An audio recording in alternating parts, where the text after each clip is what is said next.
So this is the LibTech Dynamo follow-up review. We had a really good time on this at the demos, and I took it out for an extended demo late spring. Got this, the BRD, and the 4. Took it out and really had a good time.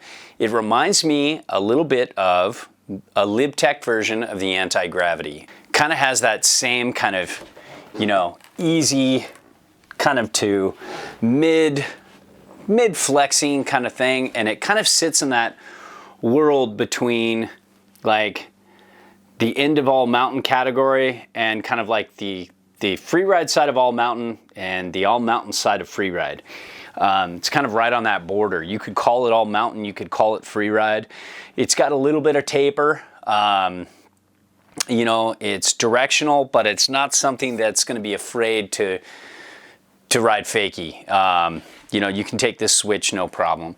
It's got some setback. You know, it's got a little more, it's that C3 technology, but it's got a little bit, just a touch of early rise, but not a lot. It's not like the BRD there, which sits all the way over on like the alternative free ride, kind of, you know, way more weird, like way more tapered, way more directional, that kind of thing. Where that's on the other end of the free ride spectrum. You know, so you kind of have that going on for this. But we rode this with Union Atlas and Union Stratas, and of course I rode it with my Adidas Tactical ADVs. And you know, check our on snow review up top, but this is just kind of a quick follow-up to just say, you know, like the more I ride this board, the more it appeals to me. It's got a good base. Kind of reminds me of the TRS base. I'm not sure if it is, but it kept its speed well. It didn't have like real lows or super highs, like meaning great glide, and the lows meaning like real sticky and slow. It just always felt like it was good to great, not maybe excellent, but you know, really did a good job. And especially if you're somebody who, like, you know, what I like about a lot of LibTech bases, if you're somebody who doesn't like to wax a lot, they keep their speed really well without maintenance, and that's a cool thing. If you're somebody who waxes a lot, if you wax like every couple days, you know, and you're constantly keeping your base good, there are better bases for that, but I don't know, you know, it's nice to know that if you skip a few days, it's still gonna go, and that's kind of cool. But you know, good grip, fun, dynamic turning and carving. It just really pops and springs out of a turn well. It's just got a lively, fun feel underfoot, and this 56 felt just right.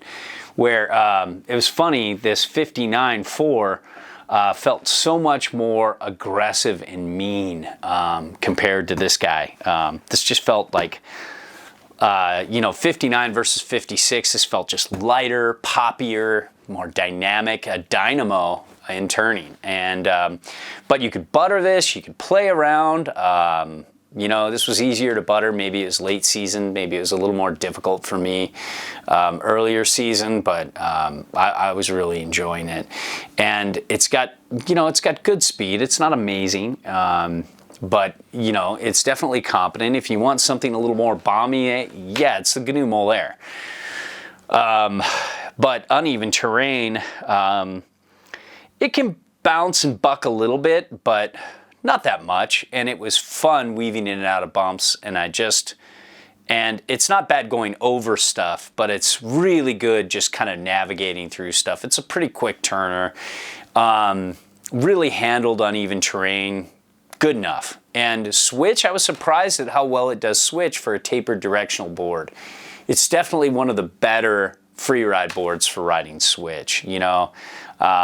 Just like the anti-gravity, it had a good time there doing that. I think the anti-gravity felt a little softer to me, a little more playful.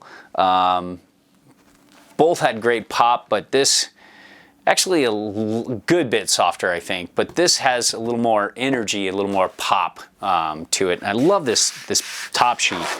And it's so funny, these don't you know, these Mervin boards don't look environmental, but they're hands down probably have the most environmental construction of any company. And it's like not even debatably.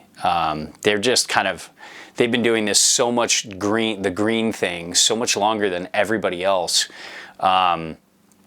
They've just their technology's evolved, their experimentation has been amazing, and they really do, you know, some cool stuff green-wise. Powder wouldn't be the board I'd want to take out in powder. I would reach for that bird first, and then, you know, the Molaire second, and the 4 after this. I would take this out over the 4. But you know, it's probably like the, you know, it has a lot of similar specs to the anti-gravity, you know, different shape in the nose and tail, and always, you know, specs can lie, but the overall feel on snow was pretty similar.